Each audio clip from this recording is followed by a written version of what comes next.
No sertão da Bahia, onde o sol castiga a terra e o vento sopra poeira sobre a caatinga, existiu uma vila feita de barro, suor e esperança. Era Canudos, erguida pelos esquecidos, pelos sem terra e sem nome.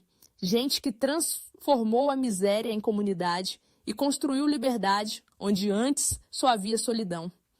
Canudos era mais do que uma cidade, era um desafio, uma afronta ao Brasil dos donos, dos antigos senhores, do estado distante que olhava o sertão como terra sem lei. Ali, na vastidão seca e inóspita, nasceu uma sociedade sem patrão, sem fome, sem medo. Por isso mesmo, tornou-se imperdoável.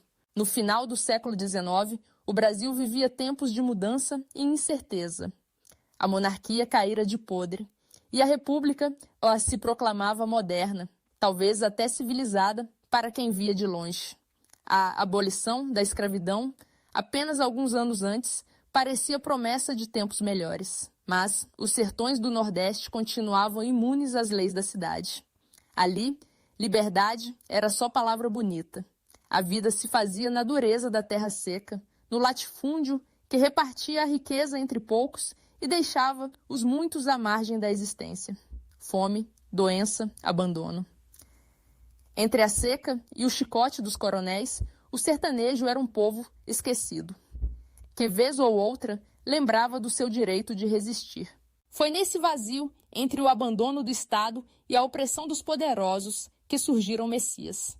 Homens e mulheres de fé, misturando religião, caridade, justiça própria.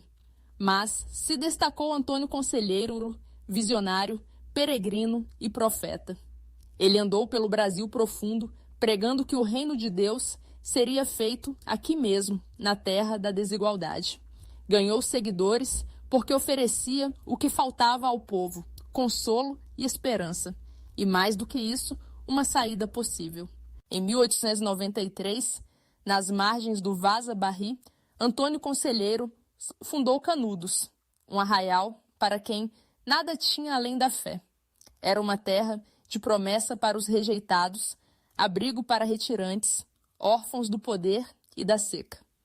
Em poucos anos, mais de 25 mil pessoas vieram, de todos os cantos do sertão. Lá, ninguém era maior que ninguém. Não havia patrão, nem capataz, nem coronel. Nenhum imposto era cobrado. Nenhum delegado, juiz ou soldado impunha lei. Canudos era livre, autônoma, radical. A terra era partilhada. Quem tinha dividia com quem nada tinha.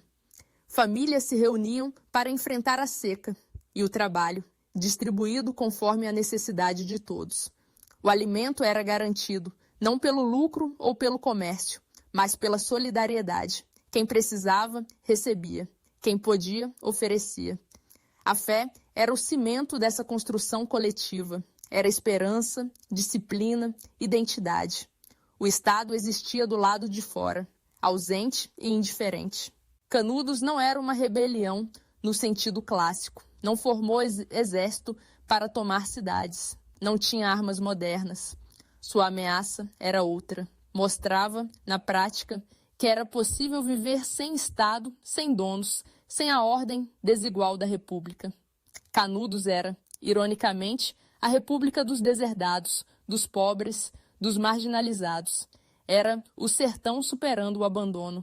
No arraial, a economia funcionava de modo próprio. Não circulava dinheiro. Ali, o escambo imperava. Trocar era mais do que comprar e vender. Era um ato de confiança, de reconhecimento mútuo. Tecidos, ferramentas, alimentos, tudo distribuído conforme a necessidade, num comércio regulado pelo próprio povo. Os habitantes de Canudos rejeitavam o registro civil do Estado. Acreditavam que só a igreja tinha o poder de unir casais. Um pequeno gesto que, frente à imposição dos cartórios republicanos, representava resistência.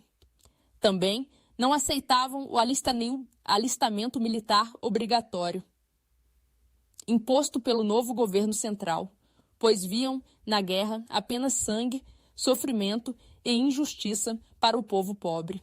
Aos olhos de fora, Canudos parecia ameaça à ordem estabelecida. Conselheiro, o líder místico, dizia. O Brasil traiu o povo, e por isso, para os seus, era a própria justiça de Deus, carne e osso. Canudos existia fora da lógica do Estado, uma república livre, mas cercada pelas fronteiras da velha ordem. Bastou um incidente para que toda essa experiência fosse vista como risco existencial para o poder. Em 1896, um carregamento de madeiras destinado à ampliação de uma igreja foi retido pelos poderes locais, sob a desculpa de irregularidade. Uma delegação de moradores foi à cidade vizinha para recuperar o material. O resultado foi um confronto sangrento, distorcido pela imprensa, que, sedenta por polêmica, transformou o acontecimento numa revolta fanática. O governo reagiu prontamente, não com diálogo, não com visita de autoridades, mas com a violência das armas. Canudos foi declarado inimigo da República. O medo e o preconceito explodiram nos jornais e nos gabinetes oficiais. Espalharam-se boatos. Diziam que Canudos era um quartel-general monarquista, que lá se tramava a volta do rei, a subversão da República. Os habitantes tornaram-se inimigos públicos. O Estado não perguntou, não escutou, apenas declarou guerra. A resposta militar foi brutal. 4 expedições foram mandadas ao sertão. A primeira falhou, a segunda foi massacrada, a terceira humilhada. Só a quarta, numerosa e armada, com artilharia e metralhadoras, transformou Canudos em alvo e ruína. A vila resistiu quase um ano, cercada, queimada, bombardeada. Lutou com facões, paus, braços e coragem. Não era um combate entre iguais. De um lado, lavradores, mulheres, crianças e velhos. Do outro, poder de fogo, disciplina militar, ódio de classe. Ao final do cerco, milhares estavam mortos. Mulheres e crianças tombaram juntos. As casas arderam em chamas, o solo regado a sangue. Conselheiro morreu antes do fim, mas Canudos não se rendeu. Lutou até o último homem, literalmente. Não foi apenas contra essa fé que a República lutou. Lutou contra a independência, contra uma economia alternativa, contra o risco de o povo descobrir que podia viver sem os donos do poder. Canudos não foi um crime, foi uma revelação de quem somos e do que temos medo.